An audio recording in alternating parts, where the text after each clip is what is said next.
Good morning बच्चों। आज हम करेंगे वर्कशीट नंबर 6। ओके, और ध्यान से इसको समझना क्योंकि ये बहुत अच्छा बेसिक कॉन्सेप्ट होता है थोड़ा केमिस्ट्री का जो आपका रिवीजन चल रहा है उसमें। ओके, अब आप देखिए पिछली क्लास में आपने इलेक्ट्रॉनिक विन्यास सीख लिया था। तो इलेक्ट्रॉनिक विन्यास हमने किसका लिखा था? जितने इलेक्ट्रॉन्स किसी भी तत्व के अंदर थे, तत्व का प्रतीक हमने लिखा। जैसे माना सोडियम, सोडियम के अंदर 11 हमने इलेक्ट्रॉन लिखे तो हमने लिखा इसका इलेक्ट्रॉनिक विन्यास 2 8 1।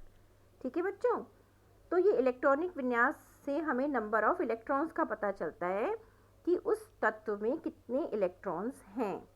ठीक है, और तत्वों के अंदर जितने इलेक्ट्रॉन्स होते हैं बेटा उतने ही बराबर की संख्या में प्रोटॉन्स होते हैं। ये बात ध्यान रखना। और प्रोटॉनों की जितनी संख्या है वो उसका होता है परमाणु क्रमांक, यहाँ पर समझाया हुआ है। और परमाणु क्रमांक को हम जेड के द्वारा दिखाते हैं। हर एक तत्व का परमाणु क्रमांक भिन्न भिन्न होता है। जैसे कि हाइड्रोजन, हाइड्रोजन का 1 है। सोडियम का, जैसे मैंने अभी आपको बताया, सोडियम का 11 होता है। अगर कैल्शियम लें तो कैल्शियम का परमाणु क्रमांक होता है 20।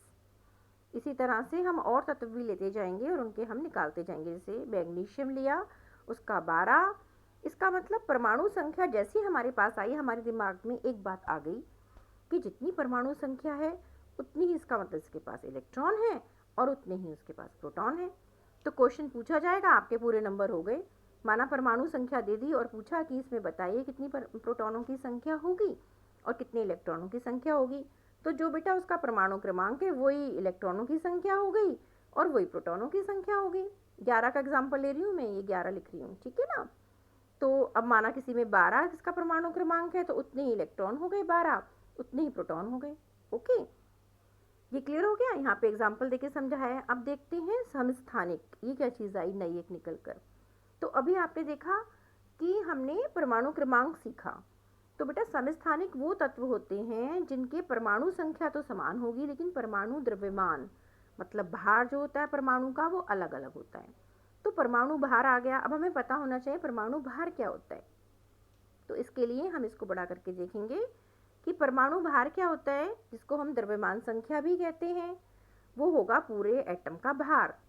तो हमने पढ़ा था कि न्यूक्लियस में जो इसका नाभिक है परमाणु का, उसमें न्यूट्रॉन्स और प्रोटॉन्स होते हैं और न्यूट्रॉन्स और प्रोटॉन्स की कुल संख्या हमें देती है द्रव्यमान संख्या। ठीक है, माना 11 प्रोटॉन हैं और 10 न्यूट्रॉन हैं तो इसकी परमाणु वो भार जो होगा, द्रव्यमान संख्या जो होगी वो 21 होगी। ठीक है, ये दो चीज़ें आपने बहुत ज़रूरी याद रखनी है। खाली प्रोटॉन की संख्या हमें परमाणु क्रमांक देगी और दोनों की मिलाकर हमें परमाणु संख्या, द्रव्यमान संख्या देगी। क्लियर बेटा। तो द्रव्यमान संख्या हो गई प्रोटॉन की संख्या जमा न्यूट्रॉन की संख्या। और मान लीजिए कि परमाणु X का परमाणु क्रमांक Z और द्रव्यमान संख्या A है, तो इसका प्रतीक क्या बन गया बेटा? इसको हमने सिंबल कैसे दिया? Z X A। यहाँ पर Z क्या है? उसका परमाणु संख्या या परमाणु क्रमांक, और ये क्या है? उसका द्रव्यमान संख्या A। जैसे कि मैंने अभी आपको बताया हाइड्रोजन का अगर मैं ऐसे लिख रही हूँ 1H1 करके, इट मीन्स एक ही उसका परमाणु क्रमांक है और एक ही उसका परमाणु भार है। ओके, माना मैंने सोडियम का एग्जाम्पल लिया और सोडियम को मैंने ऐसे लिखा 11Na23। इसका मतलब सोडियम का परमाणु क्रमांक 11 और परमाणु भार 23 होता है। ओके बच्चों, तो यहाँ पर हम अब समझ पाएंगे समस्थानिक क्या हुए। वो तत्व जिनके परमाणु संख्या समान है लेकिन द्रव्यमान संख्या अलग अलग है। और इसमें आपको ये एग्जाम्पल याद रखना है हाइड्रोजन का। उसके 3 समस्थानिक होते हैं, protium, deuterium and tritium. 1H1, 1H2 और 1H3। देखो सब में यहाँ पर एक एक एक आया, इसका मतलब परमाणु संख्या सबकी एक सी लेकिन परमाणु भार, जिसको हम द्रव्यमान संख्या कहते हैं, वो सब अलग अलग। तो ऐसा तत्व जिसकी परमाणु संख्या समान हो और परमाणु भार अलग अलग हो, ये क्या बन गए? समस्थानिक। और इनका बहुत इंपॉर्टेंट यूज़ है। देखो यूरेनियम का समस्थानिक जो होता है परमाणु रिएक्टर में ईंधन के रूप में, एटॉमिक जितने भी पावर प्लांट्स बनी होती हैं वहाँ पर यूज़ होता है।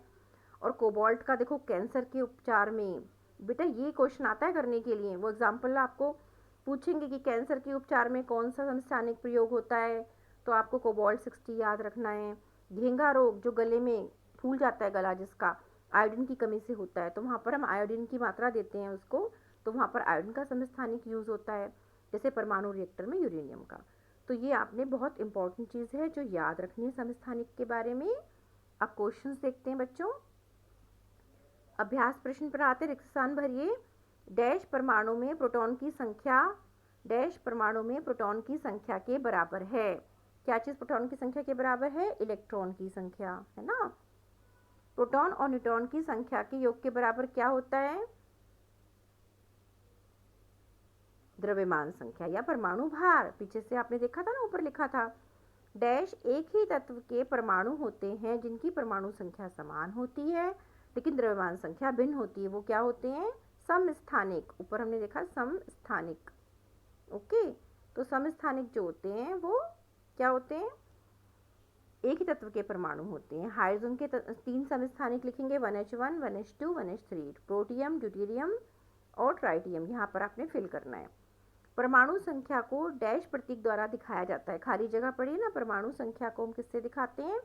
परमाणु संख्या को Z के द्वारा और द्रव्यमान संख्या को A के द्वारा। अब देखिए, एक परमाणु में 11 प्रोटॉन और 12 न्यूट्रॉन हैं, तो द्रव्यमान संख्या बेटा कितनी होगी? 11 जमा 12 कर दोगे तो ये बराबर आ जाएगा 23 के। ठीक है ना, क्योंकि प्रोटॉन की संख्या जमा न्यूट्रॉन की संख्या आपको द्रव्यमान संख्या देती है, तो द्रव्यमान संख्या आपके पास 23 आ गई। ओके, तो अच्छे से आपने इसको समझ लिया और बहुत ध्यान से क्वेश्चंस को करना है, समझ के करना है। ओके बच्चों, थैंक यू बच्चों।